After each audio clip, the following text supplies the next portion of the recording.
뉴스 속 경제 이슈는 더 쉽고 깊게, 최신 고용 동향은 더 빠르게 전해드리는 고용브리핑 365 시간입니다. 신세롬 기자와 함께합니다. 안녕하세요. 오늘 어떤 이슈 가져오셨나요? 네, 코로나19 이후로 이 배달 수요 많이 늘었는데요. 네. 이 배달 노동자들도 그만큼 많아졌습니다. 그쵸. 그동안 제대로 된 산재보험을 적용받지 못하는 경우가 많았습니다. 그런데 이번에 국회에서 관련법이 통과되면서 앞으로 배달 노동자들이 더 많이 산재보험 혜택을 받게 됐는데요. 이슈픽에서 짚어봅니다. 맞아요. 정말 지난 코로나19 그 2년간 배달업종 종사자가 특히 많이 늘었어요. 네, 코로나19로 인해서 집에 머무르는 시간이 일단 길어졌고 또 외식을 하지 못하니까 배달 음식을 시키는 경우가 많아졌죠.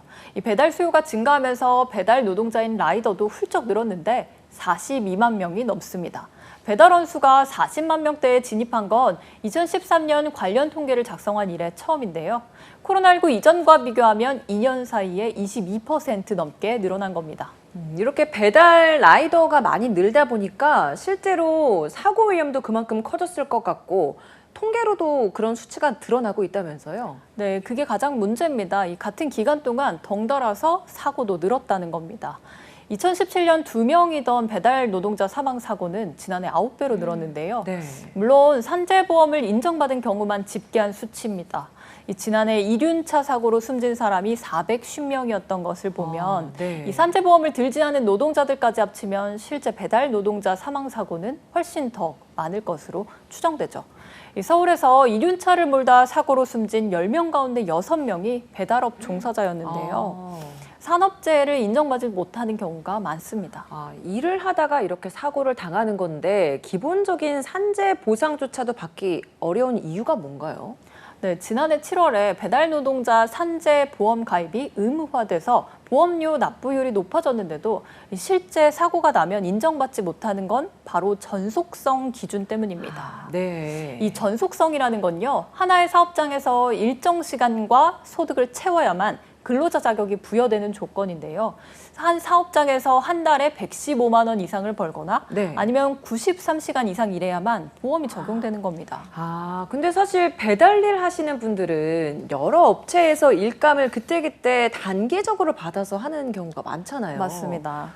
이 여러 업체로부터 일감을 받아서 일하다 보니까 배달 노동자들은 이 전속성 기준을 채우기가 매우 어렵습니다. 그렇겠네요. 그래서 보험에 들고도 보상을 못 받는 경우가 많았는데요. 실제 지난 3월 전기자전거를 타고 일하다 5톤 트럭에 치여서 숨진 쿠팡이츠 배달 노동자가 이 전속성을 충족하지 못해서 산재보험금을 단 한 푼도 받지 못했습니다. 네. 이번에 이 요건이 14년 만에 폐지되는 겁니다. 그러면 이제는 산재보험 사각지대에 있던 이 배달 노동자들도 충분히 산재보험을 받을 수 있는 건가요? 네, 당장 시행되는 건 아니고 내년 7월부터 적용됩니다. 국회가 전속성 요건을 삭제한 산재보험법 개정안을 통과시켜서 내년 7월이 시행되는데요. 내년 7월부터 예외적으로 주된 사업장이 아닌 곳에서 일하다 사고가 난 경우에도 보상받는 것은 이 법 시행 시기와 상관없이 법 공포 시점에 바로 적용됩니다. 이미 법 개정이 이루어졌는데 시행 시기가 늦어져서 피해를 보는 사례가 발생하지 않도록 이 국회가 따로 부칙을 만들어 두었기 때문입니다. 네. 그러면 당장 이런 혜택을 보는 배달 노동자들 얼마나 되는 건가요? 네, 고용노동부가 관련 수치를 좀 추계해 봤더니요. 네. 이번 법 개정으로 사각지대에 있던 최대 66만 명의 플랫폼 배달 라이더가 산재 혜택을 받을 것으로 보고 있습니다. 네. 그래도 반가운 소식이네요. 그런데 또 궁금한 게 전속성을 인정받지 못했던 이유가 여러 사업장에서 일감을 받았기 때문이었는데 보험료는 누가 내게 되는 건지 이것도 좀 기준이 좀 불명확하잖아요. 이건 어떻게 네. 되는 건가요? 이 일반 근로자의 경우에는 이 사업주가 산재보험료를 내지만요. 특고 종사자의 경우에는 산재보험료를 당사자와 사업주가 반반씩 내도록 하고 있습니다. 그러니까요. 다만 전속성 요건 폐지 이후에 보험료 납부 방식이나 정산 방식은 이 새 법안이 적용되는 내년 7월까지 혼란이 있을 수밖에 없을 것 같습니다. 아직 정확하게 정해진 건 아니네요. 네, 특히 이직이 작고 노동 시간이 들쭉날쭉한 플랫폼의 노동의 특성 때문에 이 실제 법안 적용 단계에서 또 다른 사각지대가 발생할 수 있다는 지적도 나오고 있어서요. 후속 논의가 좀 더 필요해 보입니다. 네. 산재 보상을 받을 가능성은 커졌지만요. 이게 완전히 해결된 문제는 아닙니다. 사고를 유발하는 시스템은 그대로인 거잖아요. 맞습니다. 이 배달 노동자들은 한 배달을 할 때마다 운임을 받고 일하게 되어 있는데요. 맞아요. 이 임금 체계는 법으로 정해져 있지가 않습니다. 그렇기 때문에 한 건의 주문이라도 더 받아서 빠르게 배송을 해야지만 더 많이 벌 수 있는 구조인 거죠. 그렇죠. 그래서 실제 지난해 6월 교통법규를 다 지키면서 배달하면 건당 30분 정도가 걸려서 최저임금도 받을 수 없다는 실험 결과도 있습니다. 네. 하지만 배달앱에선 더 빨리, 더 많이 배달하지 않으면 수수료나 콜 배정이 줄어들기 때문에 라이더들 역시 울며 겨자 먹기로 위험한 운전에 나설 수밖에 없는 상황입니다. 네, 근본적인 개선이 필요한 부분인데 이건 배달 노동자 혼자서는 할 수 없는 부분이네요. 맞습니다. 사실상 배달 노동자들이 법규 위반을 하면 할수록 인센티브를 주는 이 시스템을 만든 기업도 시스템 개선에 적극 나서야 한다는 지적이 나오는데요. 노동자들이 요구하는 대안은 일정 이상 배달료를 보장하되 배달 건수를 제한하는 안전 배달료 도입입니다. 즉 일종의 최저임금과 같은 하한선을 정해두자는 건데요.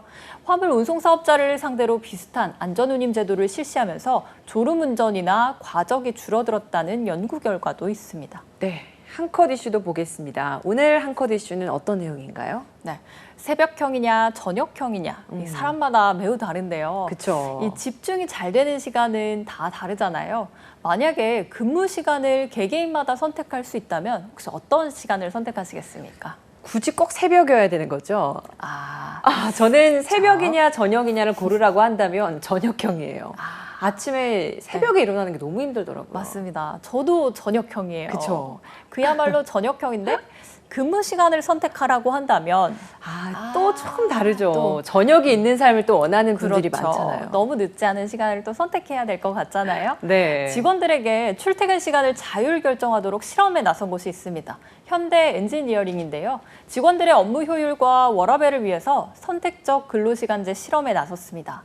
직원들은 오전 7시부터 오후 10시 사이에 원하는 시간에 자유롭게 출근하면 됩니다. 한 달을 기준으로 근무 시간은 하루 평균 8시간을 지키면 되고요.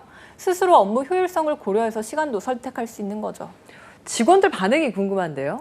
물론 현대 엔지니어링의 경우 직원의 88%가 이공계 엔지니어고 또 53%가 MZ세대로 구성돼 있다 보니 이렇게 자유롭고 유연한 업무 환경을 반길 수밖에 없겠죠.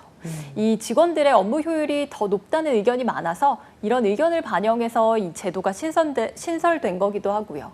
우선은 성공적인 도입을 위해서 일부 직원들을 대상으로 사전 테스트를 진행한 뒤에 정착시켜 나갈 계획입니다. 네. 산재보험이 배달 노동자들의 버팀목이 되어주겠지만요. 무엇보다 배달 플랫폼의 무리한 배달 요구와 사회에 만연한 빨리빨리 배달 문화도 함께 바뀌어야 하지 않을까요? 오늘도 신세롬 기자와 함께했습니다. 고맙습니다.